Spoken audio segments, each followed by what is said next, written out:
서 미술 교과서 및 지도서 24강 이어서 진행하겠습니다. 지금 바람도 많이 불고 비도 많이 오고 날씨가 더웠다가 비 왔다가 날씨가 아주 별로죠. 좀 아까 그 C23강 끝내고 배고파가지고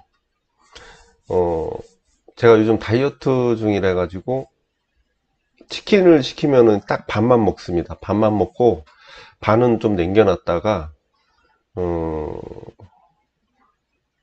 소화가 되면 나머지 반을 먹어요.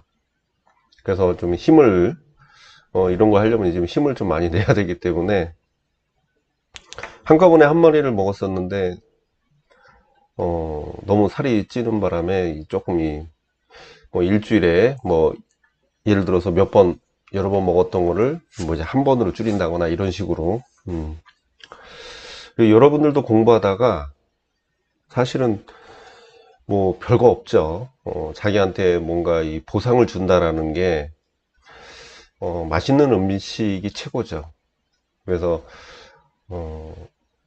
좀 이렇게 전에 평상시 안 먹었던 것들 이런 걸 한 번씩 먹는다거나 한 번씩 그렇게 해줘야 나름대로 이제 기분도 전환도 되고 우리가 이제 남은 기간 최선을 다할 수가 있죠. 근데 여러분들은 살찌는 거에 너무 민감할 필요는 없고 그냥 건강하게 이제 공부를 하시는 게 제일 우선이죠. 그래서 저는 이제 막 먹다 보니까 너무 찌니까 저는 어쩔 수 없이 해야 되고 이제 이제 여러 가지 이제 살이 찌면 성인병도 있고 하니까 근데 여러분들이 이제 합격하시면 자연스럽게 빠지니까 너무 그렇게 먹는 거에 민감해 하지 말고 먹고 싶은 거 있으면 많이는 좀 그렇고 적당히 드시는 거는 괜찮은 것 같아요. 자, 바로 보시죠. 제가 날씨가 하도 이래가지고 음, 자,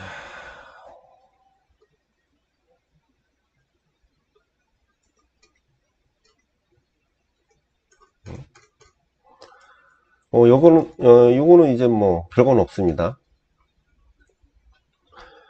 한국 인사동에 있는 맨홀 뚜껑이 각 나라마다 다른 개념이죠.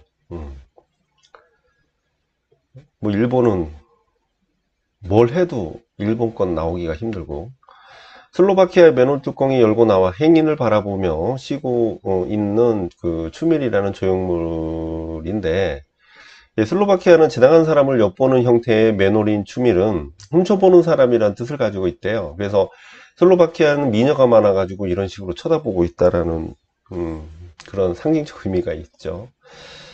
그 다음에 이 한국 같은 경우 지붕에 어떤 양식들, 특히 이제 궁궐 지붕의 용 모양이라든가 이제 동물 조각상, 이제 이런 것들이 취미 같은 경우가 이제 나올 수 있어요. 제가 이제 기본 시간 때 했기 때문에 따로 지금 같은 경우 교과서에 그렇게 상세하게 아직까지 나온 게 없어가지고 제가 정리는 안 하지만 저는 이거 분명히 이거 중요하게 또 이런 시간에 다뤘고 나올 수 있습니다 충분히. 그래서 이거 한번 개인적으로 좀 정리를 해 놓으세요. 다른 나라는 특별히 없고 베트남 포르투갈 그리고 신호등도 각 나라마다 좀 달라요 사실은. 근데 크게 다르지는 않지만 어쨌든 굉장히 중요한 부분이죠. 그러니까 경고등이다 보니까 사람들한테 어떤 각인시킬 필요가 있는 부분이기 때문에 막 크게 다르게 하지는 않습니다. 그래서 세계 신호등인데 이제 독일은 유명 디자인 브랜드 안팔만의 디자인한 신호등으로서 모자를 쓴 형태의 신호등이 독특하고 덴마크는 중점으로 쓴 남성이 지팡이를 잡고 있는 형태를 이용해서 신호등을 제작하고 등등등 다 나옵니다. 보시면 되고 그 다음에 아이웨이웨이 작품인데 이제 중국도 좀 그렇긴 한데 그래도 알고 계셔야 될 것 같아요 이거는. 자, 이 기둥으로 이렇게 덮고 있잖아요 뭔가가 구명조끼죠.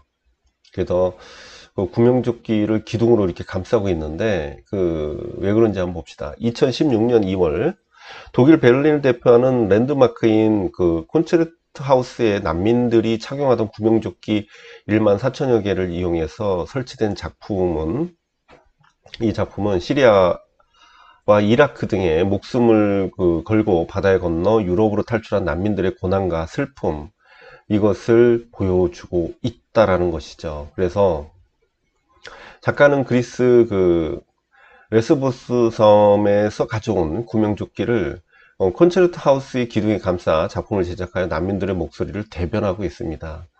그래서 레스보스 섬은 유럽에 들어가는 난민들의 주요 경유지로 작가는 이 섬에 자주 방문하며 난민들의 피난 여정을 기록하고 그랬다라는 것이죠. 그래서 작품이 설치되기 몇 주 전 터키 해변에 익사체로 발견된 3살배기 꼬마 난민의 모습이 그 세계 각 신문에 헤드라인으로 장식했는데, 작가 아웨이웨이는 2016년에 난민들의 실상을 작품으로 표현하면서 이건 퍼포먼스도 콘서트도 아니다, 이게 인생의 그 자체다라고 전하면서 굉장히 그 난민에 대한 문제를 부각하고 있다라는, 우리 시각문화에서도 이런 현대 전 세계적으로 이제 이슈화되는 것이라든가 국제적 이슈화, 그다음 우리나라의 이슈화되는 것을 주제로 삼고 이렇게 이야기하는 것들을 주변으로 이제는 이런 도판으로 이제 설명이 나와 있는 것을 이게 교과서로 활용한 것이겠죠. 그다음 뱅크시는 뭐 하도 많이 봐가지고, 뱅크시는 프랑스 북부 칼레 그 난민촌 벽에 애플 창업자인 시리아 이민자 아들이었던 스티브 잡스를 그려 난민에 대한 따뜻한 시선을 촉구하는 마음을 표현했대요. 그래서 스티브 잡스도 난민의 아들이었다라는 것이죠. 그래서 뱅크시가 프랑스 칼레에 위치한 난민촌에 그린 스티브 잡스 모습이고요. 정글이라고 불리는 이 난민촌에 영국으로 이주를 원하는 7천여 명의 중동 난민이 살고 있대요. 그래서 파리 연쇄 테러 이후에 난민들 중에 테러리스트가 숨어 있을지 모른다는 두려움이 많아지자 작가는 자신의 작품을 통해서 난민 정책에 대한 적극적 정책을 촉구를 하고자 했대요. 그래서 난민과 관련된 내용의 스티브 잡스 모습을 그려놓은 것은 그 이유가 이제 스티브 잡스가 미국에 이주한 시리아 난민의 아들이었기 때문에 그러죠. 그래서 BBC는 작품에 대해 다음과 같은 설명을 붙였다. 그래서 애플은 세계에서 가장 수익성이 있는 기업 중에 하나고 1년에 내는 세금만 70억 달러, 엄청나죠. 이런 애플이 존재하는 이유는 그들이 시리아 도시의 홈스에서 온 젊은 남자 한 명을 받아들였기 때문이다, 이런 식으로 해서 난민 정책에 대한 그런 어떤 긍정적인 그리고 옹호하는 내용으로 접근을 하고 있죠. 뱅크시는 진짜 얼굴 없는 작가라고 할 수 있는 것이, 이제 뱅크시 같은 경우가 이제 여러 가지 벽에다가 이제 되게 유명해졌죠. 지금은 이 작품이 엄청난 금액을 책정이 되고 있습니다. 어떤 사람들은 이 벽에 그려진 것을 잘 그 벽을 파내 가지고 그렇게 해서 경매에 붙이기도 한다고 하는데, 이 작가가 이렇게 그리는데 뭐 불법으로 하는 경우도 많았잖아요. 그러다 보니까 당당하게 이렇게 나와서 자기 작품이다라고 얘기를 못 한다고 하더라고요. 그래서 어쨌든 그런 어떤 이슈화 되는 내용들 가지고 주제를 했다. 그 다음에 제리코 같은 경우도 같은 개념이에요. 약 400여 명을 태운 메두사호가 아프리카 해안에 다다랐을 때 암초에 걸려 자초가 되고 만대요. 그래서 높은 관직의 사람들은 구명보트를 타고 하위직의 사람들은 부서진 배로 뗏목을 만들어서 탔대요. 그래서 이 뗏목은 난파된 지 14일 만에 구조됐는데 149명 중에 10명만이 살아남은 실제 사건을 그리고 있다. 그래서 어떤 사회적인 그런 어떤 그 사건을 가지고서 그 내용을 듣고 그런 식으로 표현을 했던 것들로, 제리코가 그런 쪽으로 유명하죠. 그 다음에 이목상은 이런 식으로 작품을 하는데, 이제 한지부조라고 해가지고 이제 한지부조로 표현을 한 겁니다. 전쟁 후에 볼 수 없는 가족들의 빈자리를 표현해가지고 비극과 분단에 대한 아픔, 이것도 역시 6.25에 대한 거기에 대한 어떤 그 전쟁에 대한 어떤 결과의 그런 아픔을 표현을 하고 있죠. 한지를 부조리 형식으로 캐스팅 작업을 한 후에 그 위에 채색을 하는 이목상 작가의 기법이 잘 나타난 작품이다. 그래서 작품은 한국 근현대사에 일어났던 역사적 트라우마를 주제로 제작됐고요. 한 평범한 할아버지의 회가변 사진으로 한국 전쟁을 거치면서 죽거나 사라진 사람들이 삭제되어 표현됐는데, 그들의 빈자리가 채워나기 전에 이전에 섬뜩한 느낌을 주기도 하는데, 전쟁 후 가족의 그 구성원의 변화와 전쟁의 후유증에 대한 비극을 담아 분단의 아픔을 표현하고 있다. 그 다음에 이것도 같은 개념이죠. 어떤 사건에 대한 내용이니까 칼레이 시민의 작품인데, 이게 사실은 그 작품 자체로 봤을 때의 어떤 의미를 지금 교과서 입장에서 보고 있긴 한데, 이 로댕 자체가 기념비에서 벗어났다고 하지만 이게 기념비적 작품을 하긴 해요. 하긴 하는데, 이 작품은 기념비적인 요소로 표현한 겁니다. 그러니까 로댕이 칼레이 시민의 대표적인, 그러니까 칼레이의 우리가 이제 뭡니까, 그 상류층 사람들, 그 사람들을 이제 대변할 수 있는 사람들을 그 용기에 대해서 기념하기 위해서 기념비로 표현한 겁니다. 그런데 그 기념비랑 다르죠. 그러니까 이상화가 안 됐다라는 겁니다. 이상화가 정말 이 두려움과 거기에서 이제 죽을 수 있다라는 그런 두려움과 공포심의 그런 어떤 내적 갈등을 그대로 표현을 하고 있다라는 것은, 기념비라는 것은 어떤 특정 그 사람을 되게 이상화시키는 그런 특성들이 있는데, 여기선 그런 게 나타나지 않기 때문에 그런 부분에 있어서 기념비에서 벗어났다, 이렇게 볼 수가 있겠죠. 그래서 영국과 프랑스의 백년전쟁의 칼레시를 구하기 위해 6명의 시민대표가 목숨을 바쳤다는 일화를 소재로 삼은 기념상입니다. 기념비긴 기념비예요. 근데 일반적 기념비의 형식이 아니라는 거죠. 노블레스 오블리주를 상징하는 대표적으로 이제 평가받고 있는데, 노블레스 오블리주라는 것은 용어가 가장 잘 어울리는 작품이고, 노블레스 오블리주라는 용어는 사회 지도층과 그에 준하는 자들의 신분에 따른 도덕적 의무와 책무, 그리고 희생을 뜻하는 말로, 이 말이 작품에 어울리는 이유는 작품에 담긴 의미 때문에 그렇다고 하죠. 그래서 백년전쟁 초기에 1345년에 영국의 에드워드 3세가 이끄는 군대가 칼레시를 점령했어요. 그래서 칼레 시민들은 항복하게 되었는데, 에드워드 3세는 칼레시의 지도자급 인사 6명을 자신에게 넘긴다면 나머지 사람들은 살려주겠다고 전달합니다. 모두가 망설이며 침묵하던 상황에 부자, 시장, 법률가 등 귀족 계급 6명이 교수형을 각오하고 출두를 하게 되죠. 다행히 에드워드 3세는 임실한 태아에게 해가 될 것을 우려한 왕비 에노의 간청을 듣고서 그들의 목숨을 살려주게 됩니다. 이런 내용과 의미를 담은 칼레이 시민은 1884년에 로댕에 의해서 작품으로 제작돼서 1889년에 완성을 하게 되죠. 그래서 우리가 흔히 예전만 해도 그런 어떤 국회의원이라든가, 우리가 이제 어떤 지층에 있는 사람들에 대해서 뉴스에서 항상 나오는 노블레스 오블리주라는 말을 참 많이 응용해서 얘기를 많이 했던 것이 이런 내용 때문에 그렇죠. 그 다음에 피카소, 게르니카입니다. 이것도 역시나 같은 개념으로 도판이 제시됐던 거고요. 에스파냐 내전 중에 독재자 프랑코의 군대가 게르니카 지방의 바스크 쪽에 행한 끔찍한 폭격을 고발한 작품입니다. 그래서 현대 전쟁의 잔인함을 표현을 했고요. 1937년에 4월 26일 스페인 내전 당시에 나치군이 24대의 비행기로 게르니카 지역을 폭격을 가하고, 이로 인해서 많은 사람들이 사망을 하고 부상을 당했다.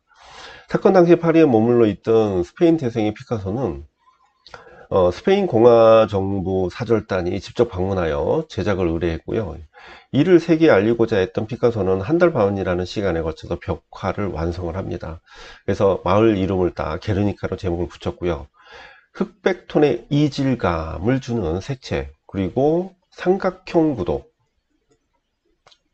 그리고 차갑게 느껴지는 거대한 벽, 그 다음에 회색과 갈색이 부각되는 암울한 극적 대비 등이 그 당시의 참혹함과 함께 광기, 좌절, 절망, 절규, 이런 것들을 강조를 하고 있죠. 자, 그 다음에 필리라는 작가인데 벽지 바른 쓰레기통 이렇게 나옵니다. 벽지 바른 쓰레기통은 과소비로 인해 항상 과소비가 문제죠. 그런 행위로 인해서 경고 메시지를 담고 있는데 미국의 여류 미술가인 필리는 사람들이 소비와 그 다음에 이로 인해 버려지는 도시 쓰레기에 관해서 관심을 가집니다. 사람들이 낭비하는 소비 습관으로 많은 양의 쓰레기가 생겨나고 이로 인해 세계가 오염됨을 사람들에게 알리고 싶었던 것이죠. 그래서 이것은 결국 우리나라도 그렇고요. 전 세계적으로 이런 쓰레기 문제가 상당히 크게 작용하고 있습니다. 이게 암암리에 바다에다가 버려지기 때문에 이 바다에 살고 있는 생물들이 그 이제 죽은 그 사체를 이제 배를 갈라보면 거기에 플라스틱들이 가득하다고 하죠. 그래서 굉장히 그런 문제들이 심각하다. 환경에 대한 경고 이런 식으로 작품을 한 겁니다. 그리고 두란이라는 작가도 마찬가지예요. 쓸려오다 시리즈인데 플라스틱을 이제는 그 바다에 있는 이게 버려진 플라스틱을 가지고 이런 식으로 작품을 한 겁니다. 멕시코 해안에 쓸려온 다양한 색의 플라스틱 쓰레기를 활용해서 환경 오염의 심각성을 전달하고요.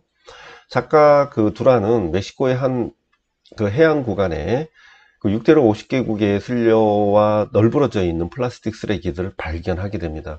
이곳은 유네스코 세계문화유산이 지정될 만큼 보존적 가치가 높은 곳인데도 많은 양의 쓰레기로 인해서 자연의 피해를 보고 있다는 것이죠. 그래서 그런 쓰레기들, 그런 플라스틱을 색을 이제 구분해 가지고 이런 식으로 작품을 시킨 거예요. 자, 환경 디자인의 조건, 공공성, 지향성, 정서성, 그 다음에 조화성, 문화 보존성 이렇게 구분을 하고 있고요.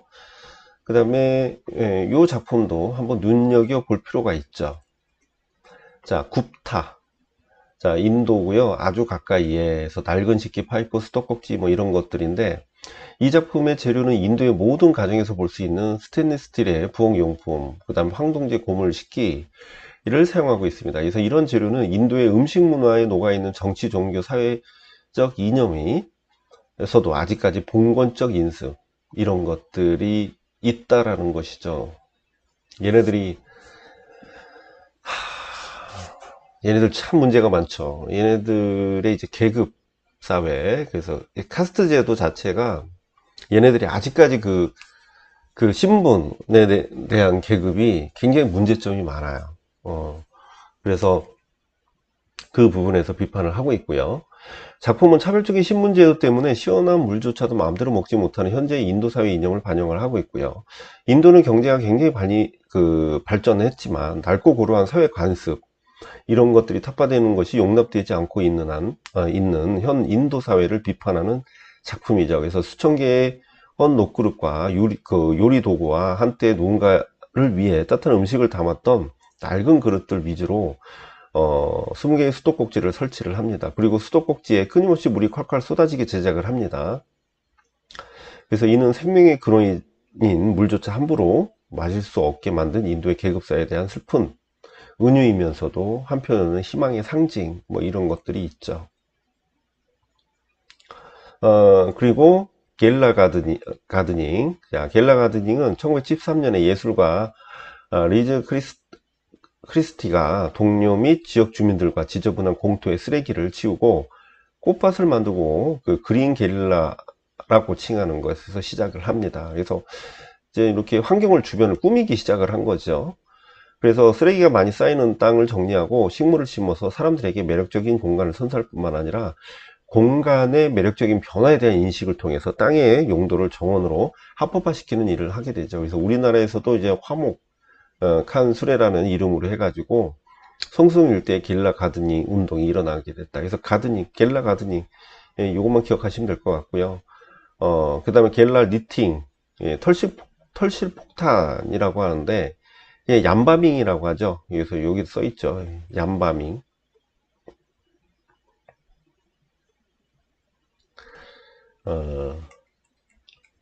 게릴라 티닝은 털실 폭탄, 털실 폭풍, 그 다음에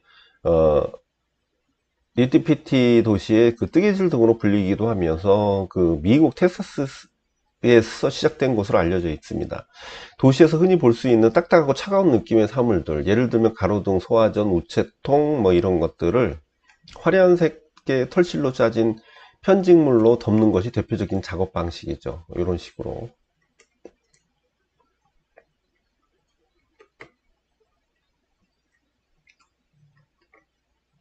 자, 게릴라 아트는 거리 예술 운동의 하나인데, 영국에 처음 시작돼가지고 현재는 전 세계적으로 그래피티, 게릴라 포스터 설치, 플래시몹 이런 것들로 형태로 게릴라 아트가 성행을 하고 있어요. 그래서 게릴라 아트는 거리 예술인데 사회적 메시지를 담고 있다는 게 가장 큰 특징이라고 봅니다. 그래서 예술을 위한 예술이 아니라 사회에 대한 때로는 예술계에 대한 비판 의식을 표현하기도 한다. 이런 것들이 특징이라고 볼 수가 있습니다.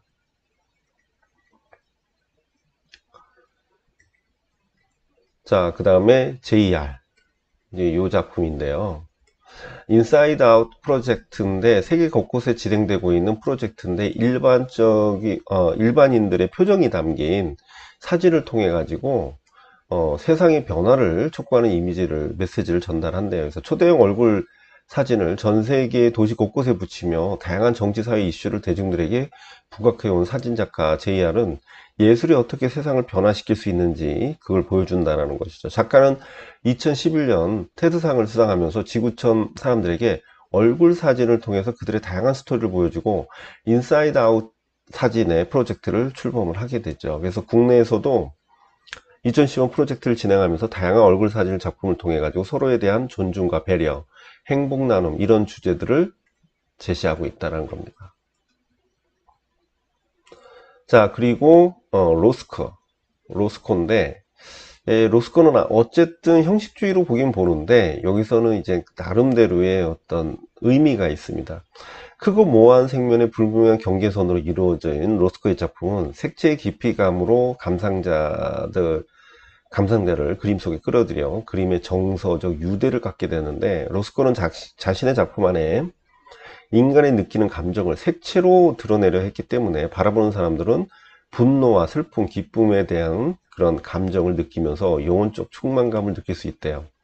그러니까 색을 통해서 나타나려는 어떤 공감대, 그래서 감정을 색채로 드러내려고 했던 것이죠. 그래서 로스쿨은 초창기 초현실주의의 영향을 받아서 구상 위주의 작업을 하다가 색채가 지닌 힘을 통해 사람들과의 소통, 교감을 할 수 있다는 것을 알게 됐죠. 어떻게 보면 이런 부분은 칸디스키랑 좀 많이 비슷하죠. 특별한 형태를 통해서 내용과 감정을 전달하기보단 캔버스에 채워진 색채를 통해 작가와의 공감이 느껴지게 한 것이다. 그래서 로스코는 나는 추상주의에 속하는 화가가 아니다. 근데 로스코는 그러니까 형식주의에 속하는 화가가 아니다라고 주장을 하지만 비평가들은 로스코 작품은 생명회화는 형식주의다 이렇게 본 거예요. 나는 비극, 아이러니, 관능성, 운명 같은 인간의 근본적인 감정을 표현하는 데만 관심이 있대요. 내 그림 앞에 우는 사람은 내가 그것을 그릴 때 가진 것과 똑같은 종교적 경험을 하는 것이다 라고 얘기를 해요. 이렇듯 로스코 작품은 캔버스에 표현되어 있는 색채를 통해 가지고 정서적 유대감을 갖게 하는 것이 목적이라고 얘기를 합니다. 그러니까 로스코의 어떤 색에 대한 것에 대한 물음이 있다면 이런 내용으로 쓰셔도 되는데 생면회화의 특징의 형식적인 특징으로 간다면 형식주의로 가야 돼요. 그러니까 반대적 상황으로 되다 보니까 작가의 특성과 그 다음에 생면회화의 어떤 특성 이렇게 구분해서 알아야 되는 부분이 이 부분이겠죠. 그 다음에 샤갈이 있습니다. 자, 샤갈은 보시다시피 되게 행복해 보이죠. 무중력 상태를 경험하는 듯 행복한 사랑에 몰입된 연인들을 묘사하여 진정한 사랑과 행복에 대한 것을 표현을 했는데 배경으로 보이는 마을은 샤갈의 고향인 러시아의 유대인 마을 비테프스크인데 여성스러운 이미지에 웃고 있는 여인은 샤갈의 아내 벨라로 무중력 상태인 듯 둥둥 떠 있는 형상을 하고 있다. 이는 날아갈 것만 같은 기분, 즉 환희에 찬 모습을 표현하고 있고요. 초록빛으로 물든 마을 모습은 기쁜 마음을 더욱 부각하고 있고 가운데 자리에 잡고 있는 파스텔 색조의 교회 첨탑은 두 사람의 결혼식에 대한 축복을 나타내고 있다는 것이죠. 샤갈은 요것도 좀 그런 부분이 보이긴 한데, 이 샤갈이 의외로 이런 꿈속에 또는 자기의 어떤 환희 이런 걸 표현하는 것이 이제 동화적 느낌으로 표현하는데, 표현 방법은요, 이런 면을 구획을 하고 있어요. 사실 면을 구획을 하고 있고, 그 구획한 면을 가지고서 면을 나눠서 이런 식으로 요런데 보면은 면을 나눠서 구획해서 그 화면에 제시하고 있는데, 이것은 입체주의의 영향이라고 볼 수가 있거든요. 그래서 샤갈 본인도 입체주의의 영향을 받았다 얘기를 하고 있기 때문에 이렇게 면을 나눠서 표현하고 있습니다. 자, 마키는 임신한 앨리슨 래퍼. 이 작품은 이제 팔과 다리가 없죠.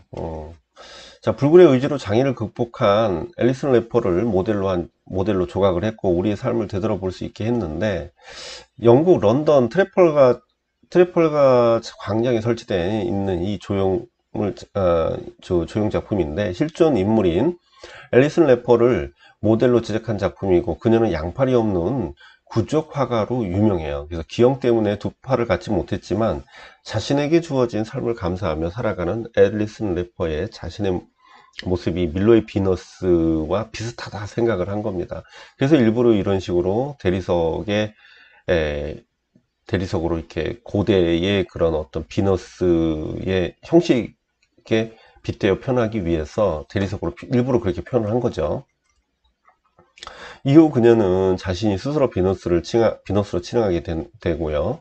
도전을 통해 장애를 이겨내며 작가 활동을 하는 그녀는 4번의 유산 이후에 5번째 임신해서 사랑스러운 아기를 낳게 되죠. 그래서 임신한 모습입니다, 이게.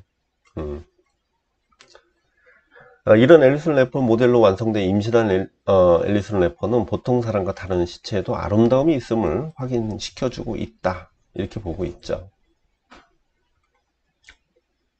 그 다음에 그레이. 자, 그레이는 심장금을 해가지고 관람자들이 간절한 소원과 사랑의 메시지를 적고 함께 기도할 수 있도록 설치한 작품인데요. 작가 알리슨과 함께 제작한 작품으로 치유의 목적을 갖고 있대요. 치유의 목적을 갖고 있고, 심장을 상징하는 거대한 하트에서 거미줄 형상의 빨간 실 수백 개가 외부로 뻗어나가는 형태를 지니고 있다는 거죠.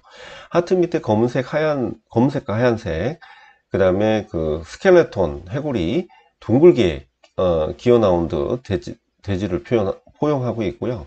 이 작품은 관람객들이 참여하는 작품이래요. 그래서 사람들이 기도나 사랑의 메시지를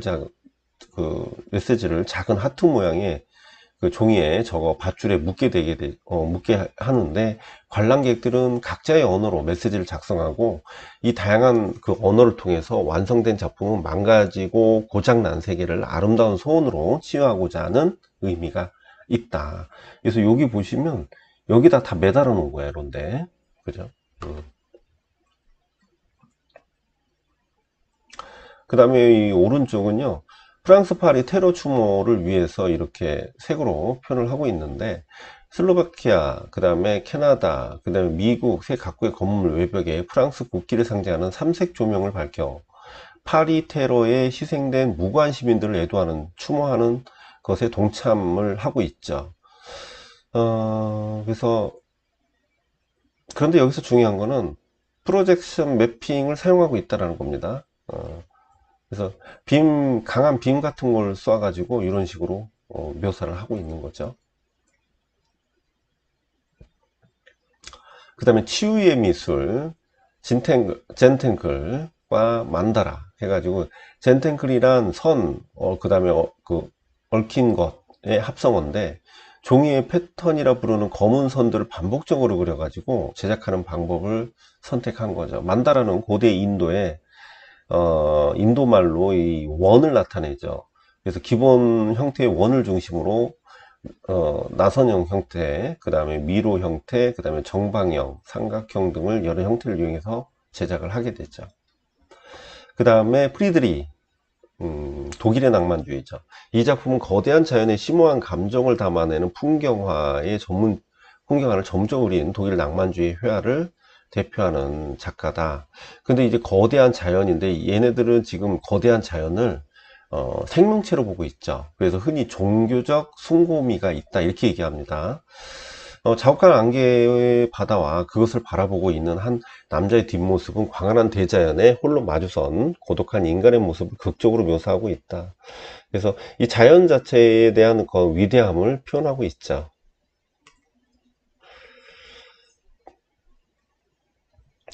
그 다음에 프루키네.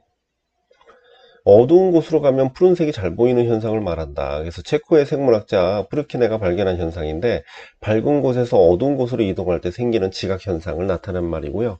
초록의 비상계단이나 파란색 도로 표지판이 이 현상을 이용한 예라고 볼 수가 있죠. 우리가 흔히 보는 거죠, 이거는. 자, 그 다음에 셉테드 저번 시간에 좀 한 것 같아요. 자, 셉테드 기억하시고요. 자, 셉테드 디자인은요, 건축 설계나 도시 계획 등을 통해서 범죄를 예방할 수 있는 설계를 하는 디자인을 얘기한다. 개념만 좀 알고 계시면 될 것 같아요. 그 다음에 유니버셜은 뭐, 다 아는 거죠. 유니버셜은 다 아는 거고, 저, 자, 애들러. 자, 노령가족을 위한 안전 약병 디자인인데, 가족별로 다른 색 꼬리를 사용해가지고, 약을 혼동하여 복용하는 문제점을 개선하고자 한 것이죠. 그리고 공공 디자인 같은 경우도 이런 식으로 나와 있고요. 자, 유니버셜 디자인 개념만 좀 볼게요. 성별, 나이, 문화, 국적, 장애, 유무 상관없이 누구나 손쉽게 쓸 수 있는 제품이 사용 환경을 만드는 디자인을 얘기합니다. 그러니까 뭐랄까요? 예전에는 장애인 디자인이라고 따로 있었는데 거기에 대한 문제점이 있다는 거야. 그것도 이제 차별이라고 본 거야. 그래서 모든 이가 사용할 수 있는 것을 이제 유니버셜 디자인이라고 하는데, 유니버셜 디자인이라고 나온 것들이 대부분 장애인을 위한 디자인이 많아요. 근데 장애인을 위한 디자인에다가 일반인도 쓸 수 있게 이런 식으로 돼 있죠. 공공 디자인 이렇게 나와 있고요. 네, 이렇게 여기까지네요. 자, 교과서 좀 필요 없는 부분은 좀 과감히 저거 하고 좀 나올 수 있는 거 위주로 해서 빨리 좀 많은 내용을 여러분들한테 하고 싶은데, 그쵸. 예. 제가 뭐 이것만 하고 있는 게 아니라 본 수업도 있고, 이거 수업 두 개 일주일에 하고 그 수업 준비하고, 네, 이러다 보니까 참으로, 예. 근데 여러분들이 좀 그죠. 이게 좋아요도 많이 눌러주고, 이제 구독자들도 좀 더 많아지고 하면 더 이렇게 저도 모르게 이렇게 에너지를 받을 텐데, 예, 좀 신경 좀 써주십시오. 나름대로 되게 열심히 좀 여러분들한테 유익한, 그리고 시험에 나올 만한 내용을 선별해서 하는 거기 때문에, 여러분들이 이렇게 그냥 이렇게 보시기만 해도, 도움이 될 수 있게 제작을 한 거니까, 좀 많이 활용하셨으면 좋겠습니다. 그래서 여하튼 올해 열심히 하셔가지고 저도 마지막까지 열심히 해가지고 여러분들 꼭 합격할 수 있도록 할 테니까 꾸준하게 계속 보시면서 짜투리 시간을 이용하시면 될 것 같아요. 그죠? 그래서 오늘은 여기까지 하겠습니다. 감사합니다.